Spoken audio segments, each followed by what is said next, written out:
Good afternoon, Muttonistas, and welcome to the town of Suqian. You might wonder, where the hell is that? It's in Jiangsu province, and you'll probably say again, where the hell is that? Well, I'm a bit as lost as you are, Muttonistas, because I've never been here before either. It's the home of a very interesting Chinese cuisine called Huaiyang. Had it once, wasn't that keen on it, but I'm hoping in its home that it'll be a bit better. Join me for the vlog.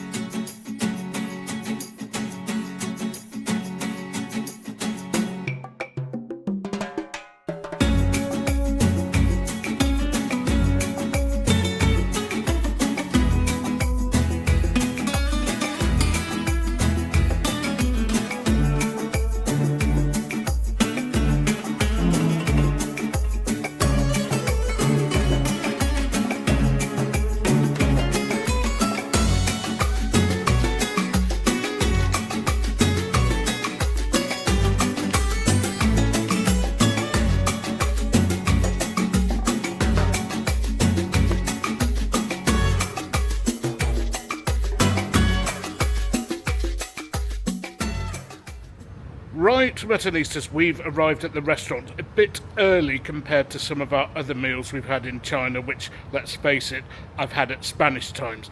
It's about 5:45 now, so a bit early for me, but I didn't have lunch anyway.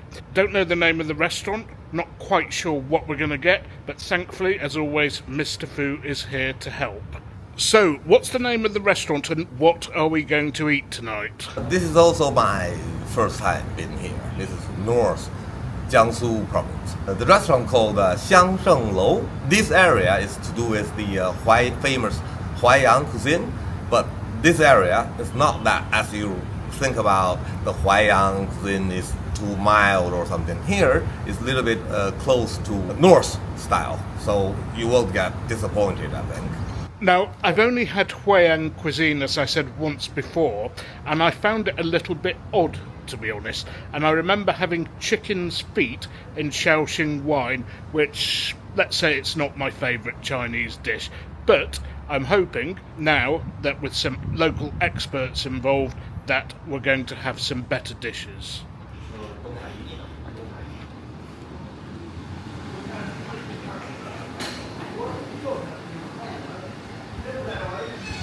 And what's Mr. Fu spotted here? Some rather strong liquor, I suspect. Yeah. Local producer. The Blue is famous for local wine. And famous locally or nationally? Local. Just locally.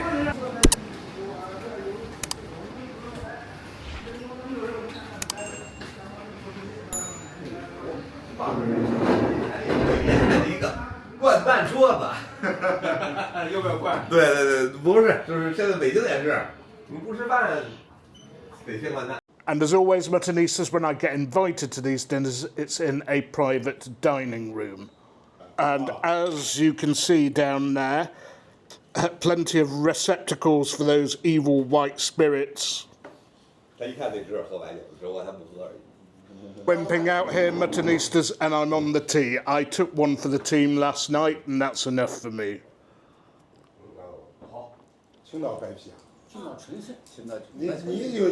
So we're a table of 10 today. It should be a great spread, and not surprisingly, the bottles of white liquid appeared pretty quickly.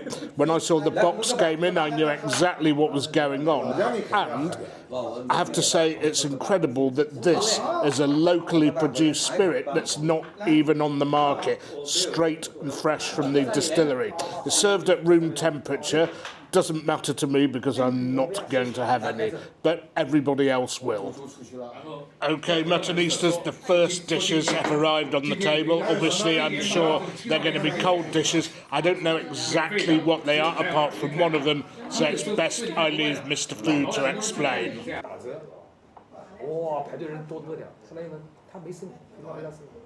我觉得是没什么。我觉得中国人有打个麻将，这个是凉像咱们打个桥牌，最丰富的。哦，醉蟹的意思是拿酒泡了。对。Okay, typically 8 dishes of cold. 1, 2, 3, 4 vegetable freshly from local. Some seafood starters like snail. That the crab is very interesting. That's marinated in wine, but it's a cold dish. And what sort of wine? Shaoxing style wine? 他拿什么泡？是绍兴吗？黄酒吗？白酒。Oh, in Okay, Russia, in 白酒。In 白酒。 And something very unusual on the table. Yes. Some fruit, some this is. 他查出来了，知道是。But what is this here, Stephen? What is this? I know it belongs to bird. I think it's from. I know what it is in Chinese. They look like insects to me. Yeah, it is. And in fact, they're actually grasshoppers. I'm not sure I'm man enough to eat one. I'll probably eat one just to describe it to you, but it's not something I've ever had before. 老朋友又见面了。 So the standard toasting that goes on at every Chinese gathering. Now apparently, if you were to cross the Yangtze River, these dishes would be marinated in Shaoxing wine, the sort of Chinese cooking sherry-style wine, rather than the strong white liquor that they marinate some of the food in here. I may well man up and have a grasshopper, and if I don't like it, I might just find a reason to try some of that white spirits to take the taste away. 哎，想问一下，你们这是素鲜菜还是淮扬菜？ Okay, so a glass of white beer or Weiss beer has been placed in front of me, quite pleasant, not too strong unlike some Chinese beers. And I understand this is kind of fusion between Huaiyang food and the very, very local stuff. Anyway, we're going to start pretty safe with a cold piece of mutton, spring onion, cucumber, and I think this is the sauce that they use with Beijing duck.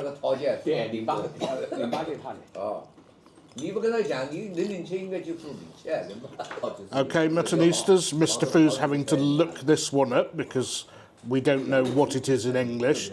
It looks a bit like a leek of some sort, but I don't know. Sort of melon, maybe. Type of melon. Lots of soy and garlic, very pleasant and refreshing. An unidentified piece of seafood now. Some sort of mollusk and quite spicy. Wow, very spicy, that surprises me here. And now for a snail, I had to wrestle with it to get it out with a toothpick, and a load of liquid spurted out, which I suspect was quite alcoholic. I think if you ate enough of these, you could get drunk even. 这个老潘呢，就是因为我们正好是跟他们英国 local speciality. Okay. 我们俩代表 And now, Muttonistas, onto the watercress salad. Now, I just had a bit of this, and I wasn't actually going to film it and bring you it. However, 到南京都是快活的不得了。 again, it's swimming in something that tastes quite alcoholic. 打完以后啊，一头这还没到酒，这还没到酒。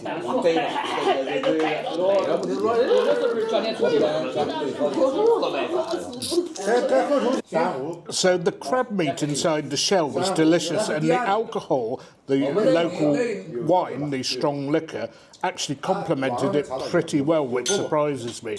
Don't know the name of the dish, but if you come to a Huaiyang restaurant, I'd recommend you order that. Now the aubergines.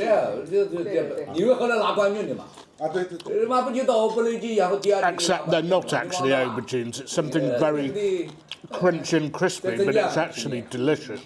Some sort of gourd a vegetable from the gourd family, I think. In fact, a type of marinated melon. I'm getting a bit of a food education here in Muttonistas. Now, time to man up and try one of those insects. Okay, here we are, one grasshopper-type insect. Had I not been vlogging this, Muttonistas, there is no way at all that I would be bringing this to you, but here we are. Here we go. Let's give it a go.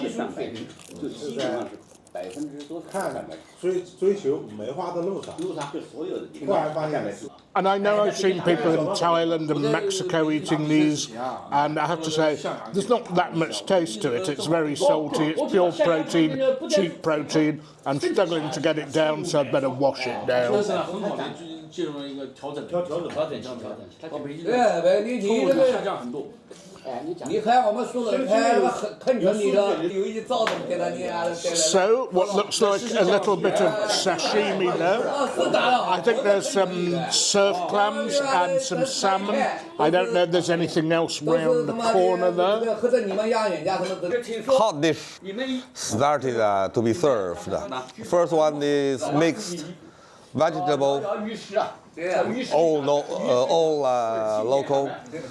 This is Chinese yam. Yeah. There's a cold dish.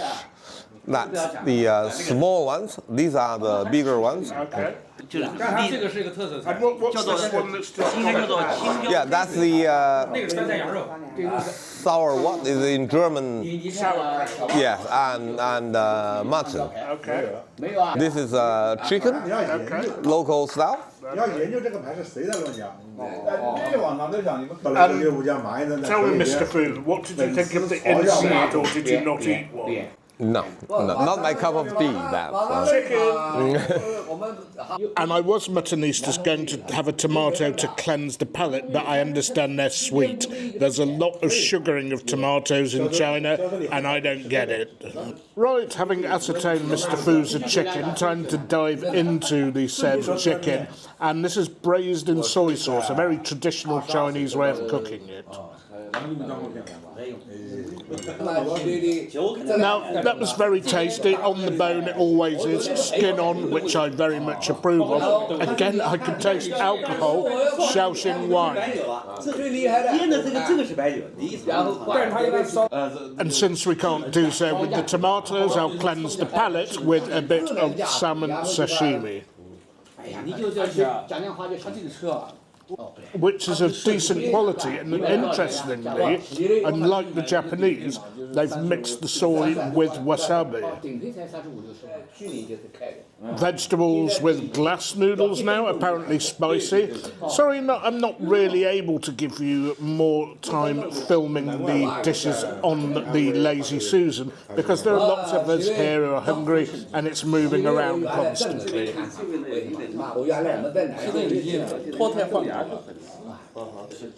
I'd say a little spicy. I do like glass noodles, coated in soy, which is very good, and I think the vegetables are some sort of sprouts. 但是也还是蛮，比如现在那个街头那个车，哎呀，供不需求的一塌，供不应求的一塌。 Okay, time for one of those sweet potatoes. This is going to be very sweet, I think, because that looks like a sauce made with prunes. Very sweet sauce.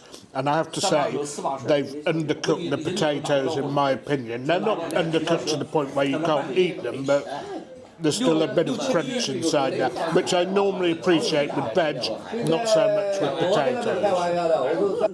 And now for the local speciality. Okay, now for the mutton with sauerkraut. It doesn't look like sauerkraut, but it's probably some sort of fermented cabbage. Yes, very, very slightly pickled cabbage. Meat is a bit chewy. It's been overcooked in my opinion, but maybe that's how they like it here. Anyway, Muttonistas, time for a little break and a beer review. I've got here a bottle of the beer we're drinking. It's a Qingdao wheat beer. Mr. Fu asked me to guess the strength of it, and it's got a pretty clear taste. It's a pretty tasty beer, and I thought 4 and a bit % maybe. I know that the Dutch ones are often like 5, 6 or even stronger, but this is only 3.7%, so it's quite light in alcohol.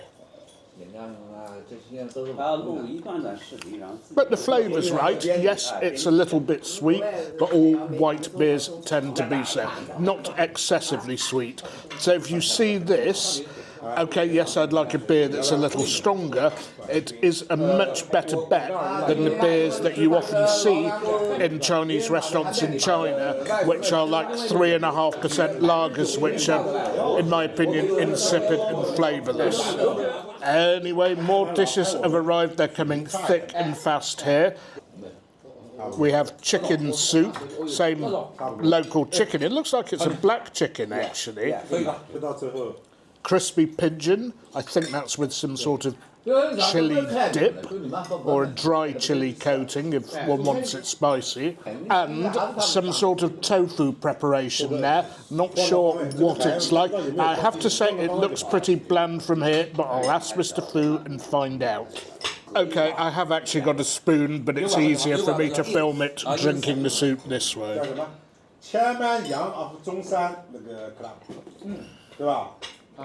Oh yeah, that is nice. That is like a very clear consommé style soup. You can taste chicken and I can taste mushrooms here as well. Very, very nice.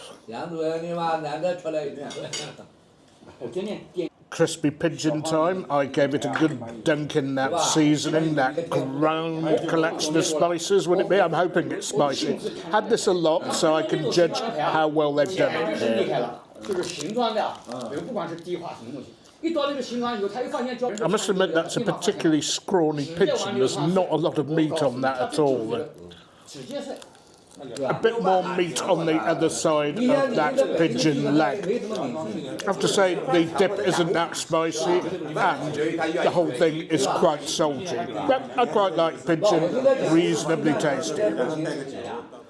And for those who want to know what pigeon tastes like, it's like a rich piece of chicken, to be honest. It's a bird, obviously, not as fatty and juicy and rich as duck, somewhere in between the two.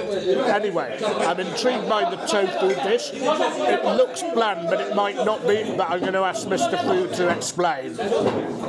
So what's so special about the tofu? Yeah, there's so many ways of cooking tofu. You can have it bland, you can have it very tasty, but normally they do it between. They need to keep the tofu mild, and the source, the soup they use is basically chicken stock, so that make it a little bit over the normal tofu taste. That's the best. I like it very much. All right, okay. So do you want to give us your verdict? Yes.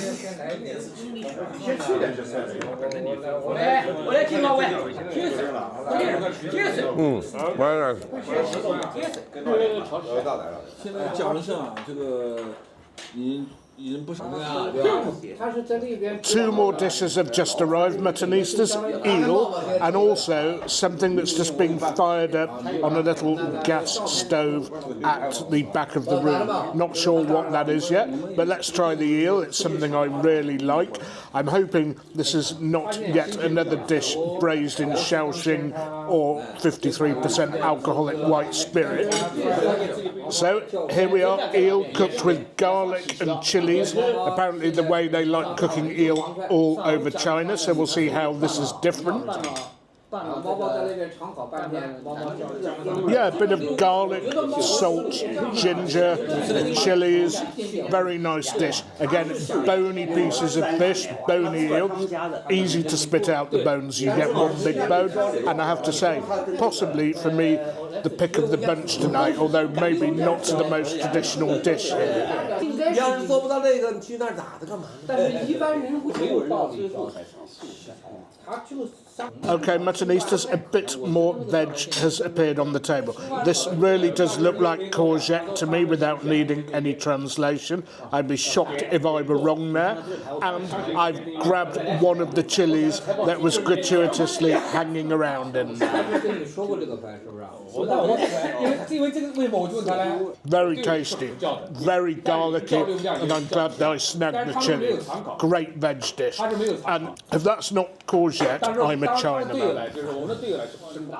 And the final dishes have arrived. Some gailan, some Chinese green veg, stalky, leafy green veg, very tasty.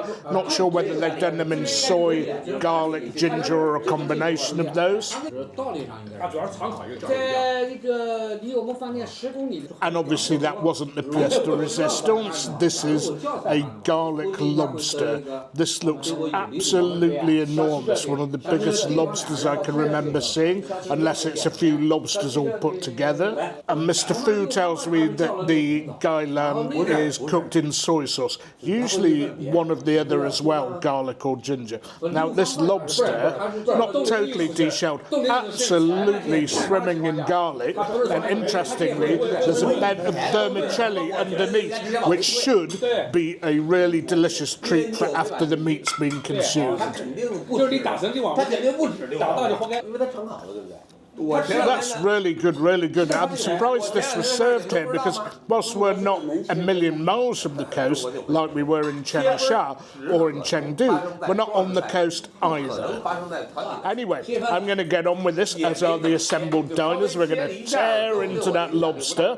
I'm going to have a quick slurp.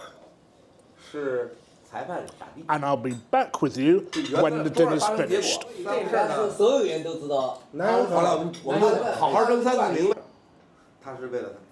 So we've reached the end of the meal, Muttonistas, and a few bits and pieces arrived for, well, first of all, these pancakes. They're vegetable pancakes. I'm not sure what they're actually made of, and they're like a filler, a carbohydrate at the end of the meal. As I've explained a lot, when you go for a proper Chinese dinner, this is what happens. The carbs come at the end, just in case anybody's still hungry. Also some sweet rice porridge or congee, and a selection of fruit. Although one of those fruits looks like it could be some sort of bitter melon. I'll find out.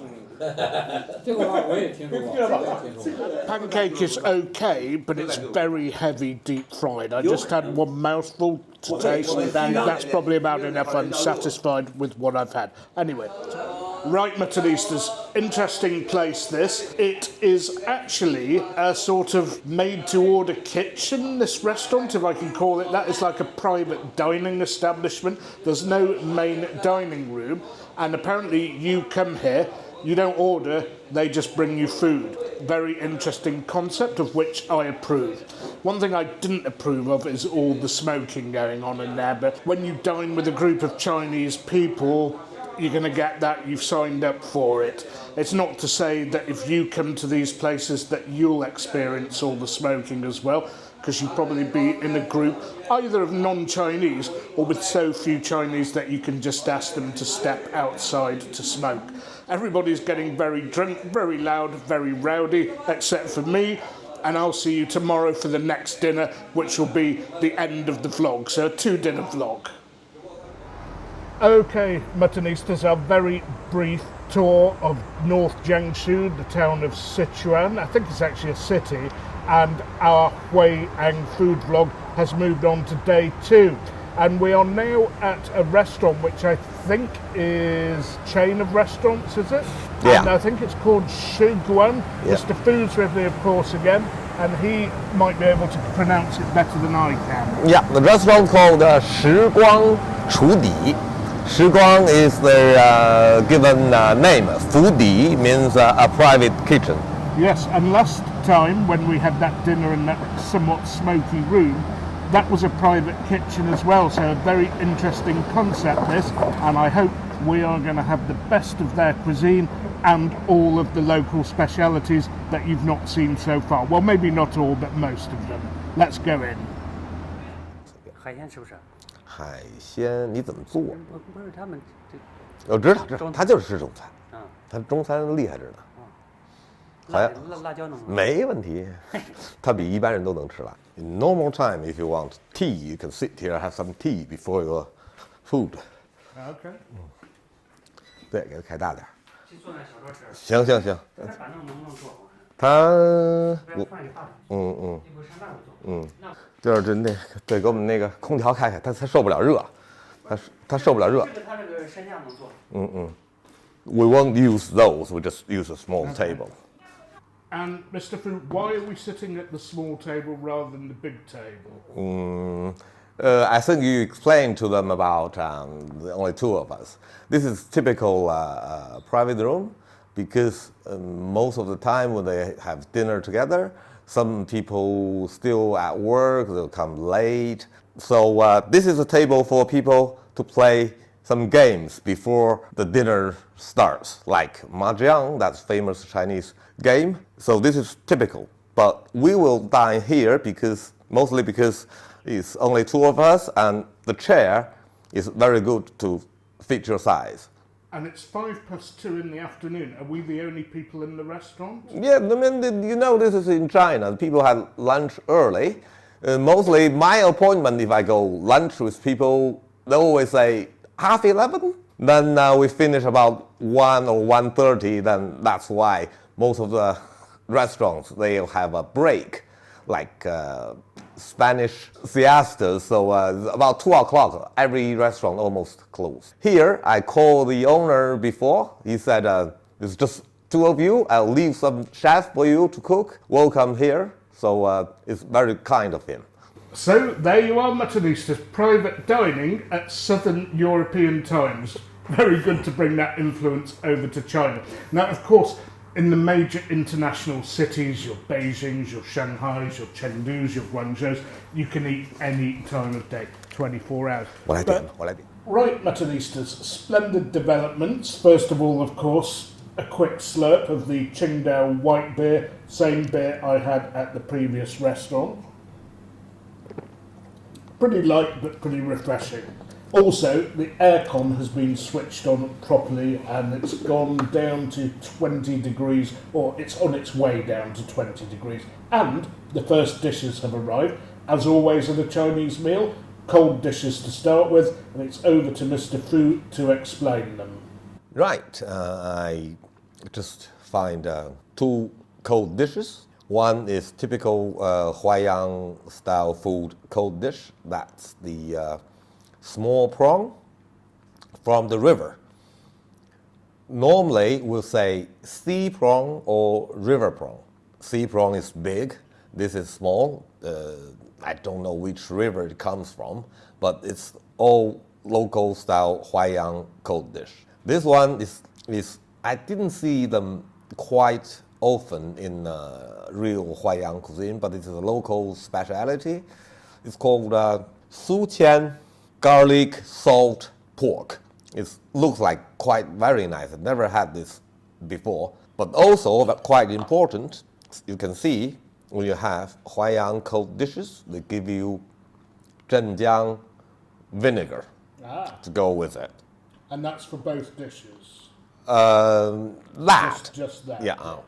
And what are those marinated in? It looks like it's some sort of alcohol to me. But They said it's only salt, I think. only salt, okay. Okay, so brine maybe. Anyway, onto the prawns. I strongly suspect that white liquid underneath is alcohol. Everything else seems to be in this part of China. No, it isn't. No, it is like brine. It is like salt water. Very, very tasty, fresh river prawns. In some parts of the world, actually, the river seafood is a lot more expensive than the ocean or seafood. Yeah, lovely little prawns. I have to say, in the middle of the afternoon, I'd happily have those with a beer and, you know, other snacks like peanuts and so on. Okay, onto the pork. I'm going to dunk that in the vinegar, as was suggested.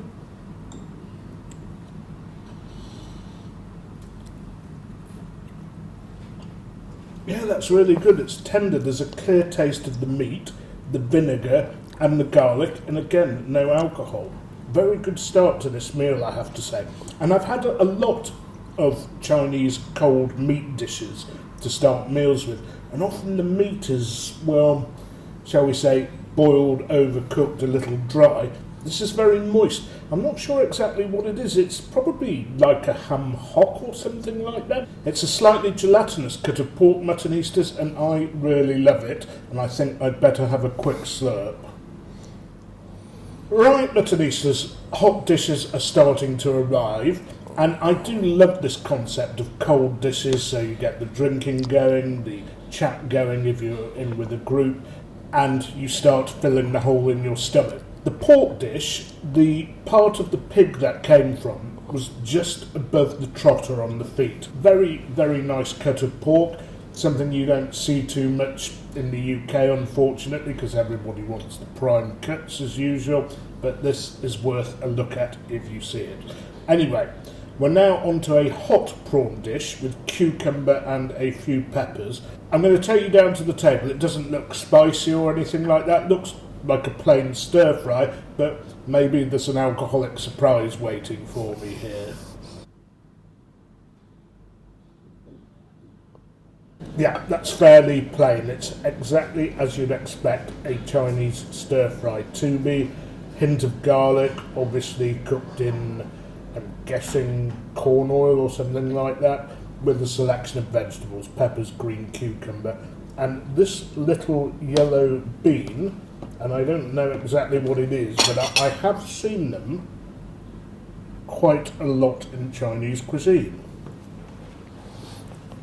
And I've had to ask, a ginkgo bean it's called. You'll see them occasionally in other Oriental cuisines, and to be honest, when the next time I present a video where there's that bean in the dish, I'll have forgotten that it's a ginkgo. And now on to the eel. We had an eel dish at the previous Huaiyang style restaurant, and that did come in a spicy sauce with a lot of garlic and chili peppers. This is a bit different, this is. It's in a sauce of some description, a dark sauce. It's got a Chinese onion, which doesn't translate, you won't see them outside China, and the eel has been deboned, which is nice. Right, time to sample the delectable looking eel. Classic Huaiyang dish. You see them in Sichuan cuisine, prepared in a spicy manner. But that's nice, a very, very light sauce. So those of you who like seafood or river food and want the flavours, the natural flavours to be emphasised, I think you'd quite like that. And again, a little gripe here. A lot of people in Britain, they do actually fish for eels, yet it's something you rarely see on the table. It's deemed to be quite a weird food. Give it a try, folks, it's really nice, and actually, when I have sushi, the Japanese eel preparation is actually one of my favourites. And the dishes are flying out now. In China, and in fact most Asian cuisines, the food comes when it's ready. Each dish comes one at a time. There's no sitting on hot plates waiting for everybody to be served at the same time. And that actually is a better way of doing it. The number of times I've had a Western meal where the food is dried out, sitting on a hot plate, just so that everybody can be served individual dishes at the same time, well, far too many, and I'm glad that they don't do that over here. So, Mr. Fu, you've dined in North America and Europe a lot. What do you think about the concept of everybody ordering their own dish, and sometimes it's sitting on a hot plate, waiting so that everybody can be served at the same time? To be honest, I'm quite used to that, but for me, I really prefer the way we dine. Because when one dish there, and you can make jokes, and you can say, you can't touch that, that's mine. I mean, this is quite a way of social thing, but maybe I'm used to when I grow up like a Chinese, but this is much more preferred by me. And of course by me, Muttonistas. Even with Western food, unless it's the most formal of restaurants, I prefer to share. And in fact, possibly the most expensive meal I've ever had in a fusion Michelin 3-star restaurant in Madrid called Diverso. We shared everything. Well, they made enough for 2 people and they brought out loads of little tasting plates. So even there they do that. And I've even seen people in Chinese restaurants, 4 people, all order sweet and sour pork, just a variation between rice, fried rice, chips, or even, wait for it, half rice, half chips. Anyway, enough of that and on to the next dish.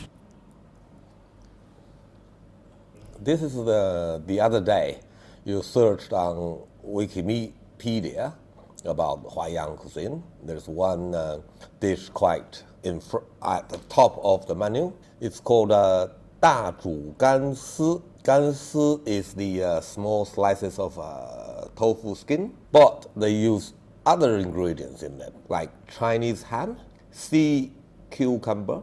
This is typical. This is typical Huaiyang cuisine. It's going to be mild maybe, but you have a go with it.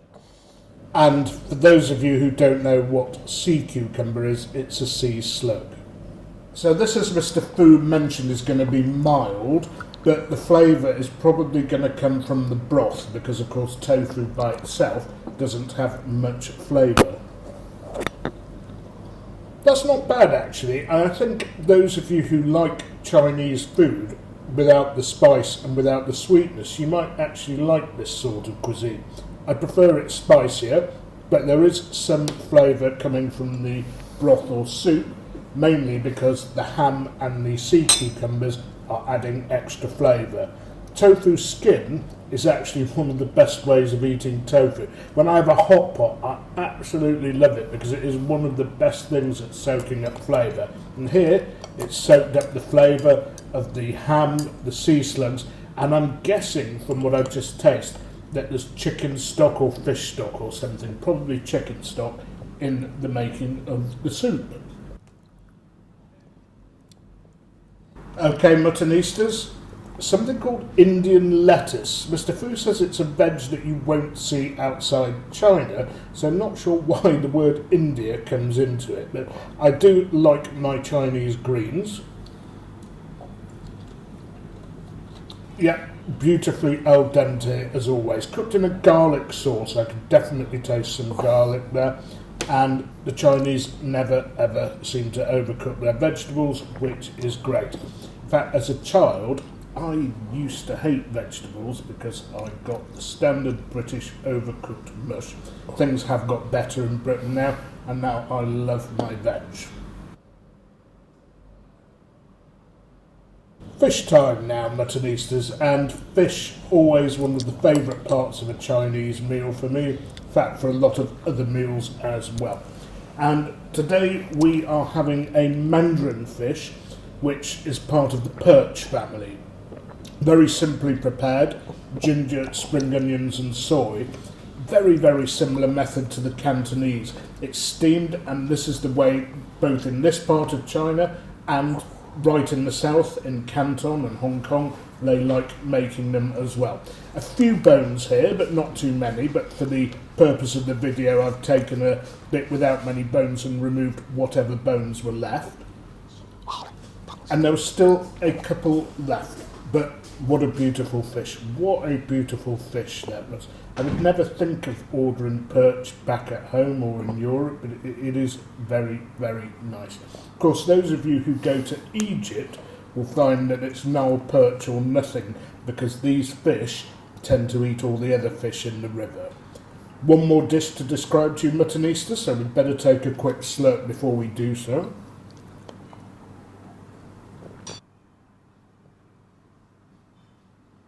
And this does actually look very similar to the chicken dish we had at the last restaurant. Maybe it's a little bit different. Maybe it's the same dish, but it does look like a superior version. I'd better ask Mr. Fu whether it is the same and remind you all what the dish is called. Yes, that's a similar dish, the chicken dish at the last restaurant we had. This is very popular in this area, and they use the male chicken. We call them 大公鸡. to cook it like in soy sauce. And this one, especially when they asked me, I said, maybe Jason will have enough of the mild things, so we have it spicy here. Okay, chicken time, and I did spot a few chilies on top of the dish. Not actually typical for this area. But when we had the chicken at the previous restaurant, it had a bit of an alcoholic aftertaste. So let's see whether it's the same here or whether it's got a slightly clearer taste. Oh yeah, miles better, and I can taste the spice. Again, not quite authentic, but very mutton suitable. And of course, the chicken has bones. When you order chicken in China, it's more likely to have bones than Arsenal will bottle the league, so be careful of those bones when you're eating it. Anyway, Muttonistas, we shall get on with this. I'll have a quick slurp, and we'll be back with you when we've polished off whatever we can. We won't be able to eat all of this, of course, between two of us. And before we do plough on with the meal, I did forget to tell you the chicken is braised in soy sauce. Skin on as well. I love that. So much flavour. Anyway, a gratuitous quick slurp again. And I will definitely be back with you at the end of the meal.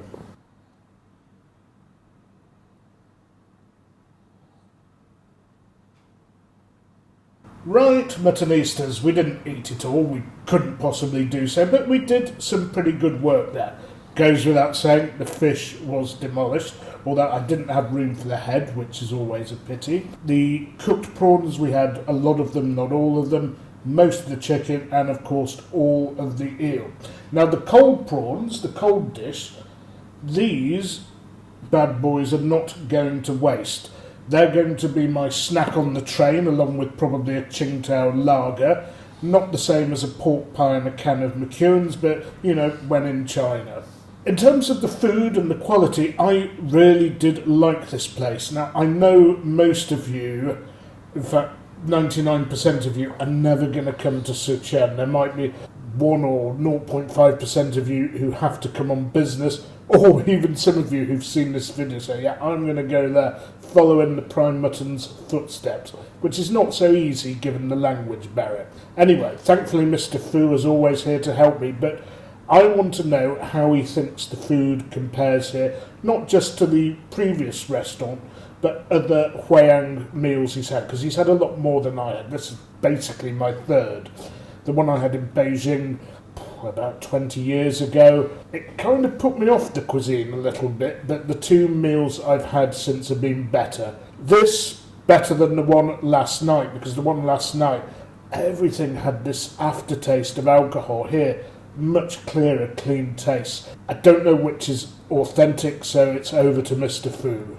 Right. The last restaurant is sort of the guy who invited us was their usual customer. They know what sort of dishes he likes, and he's got so many guests. So the private kitchen is like they will produce. They don't give you a menu. They just put all the dishes one by one to your table.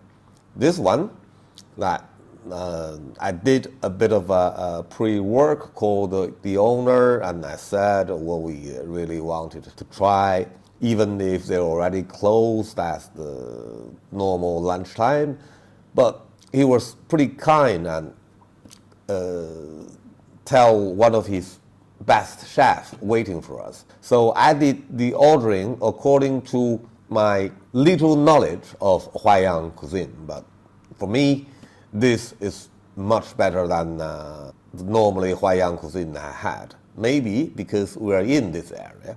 But the guy, when we talked about menu, he told me a lot, the chef, he told me a lot about what should I try, what should I order. I told him about mutton's taste, and he's doing videos to help people to know the cuisine.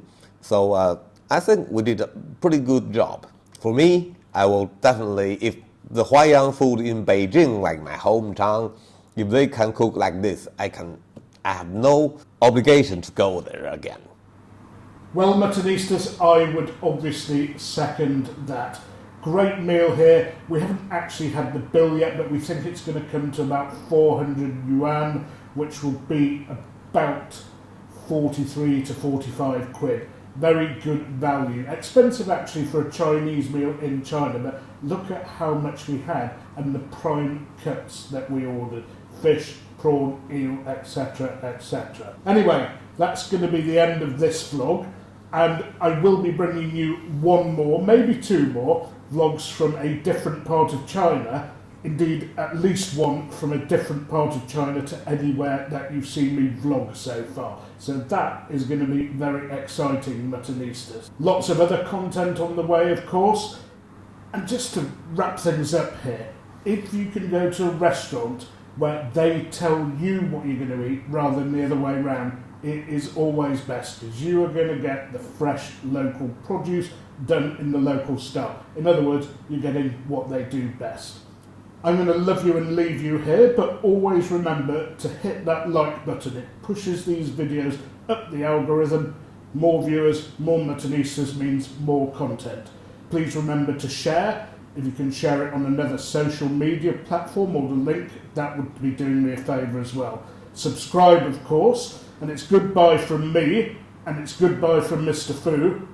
And don't forget, Muttonistas, you can't beat a bit of mutton.